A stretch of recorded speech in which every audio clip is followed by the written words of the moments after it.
सरदार हसन खान नज़म है, उन्वान है वालिद दी शान।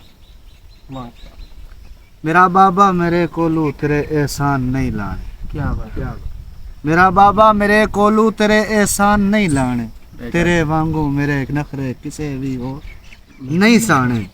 तू तपदी हाड़ दी धुप च तगारी सिर ते चैना है, क्या बात। मार जी तू तपदी हाड़ दी धुप च तगारी सिर ते चैना है, तू ख्वाहिशां दब के सीने विच मेरी आसा पुजैना है।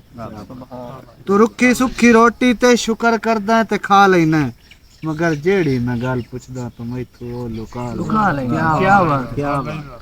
बहुत खूब। हाँ जी शेर वेखना कि मेरा जोड़ा तांदा है तो अपने कान नहीं लिया, नहीं लिया। ओए ओए। गरीब बाप दा बहाना सुनना। मेरा जोड़ा तांदा है तो अपने कान नहीं लिया, मैनू आना मेरे पुत्रा मैनू ता याद नहीं रहा। मैनू आना मेरे पुत्रा मैनू ता याद नहीं रिया।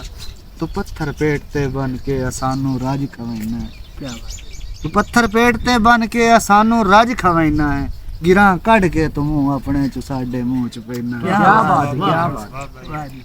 ते तेरी हल्ला शेरी है मताई ता शेर बनया हाँ, ये तेरी हल्ला शेरी है मताई ता शेर बनया हाँ, महक तेरे सहारे ते तूफाना नाल लड़िया। क्या बात, क्या बात, क्या बात। दादी बारगाह दे विच मैं आसिफ इल्तजा करदा, मेरा बाबा सलामत रहे हमेशा हमेशा दुआ करना। कमाल, क्या बात।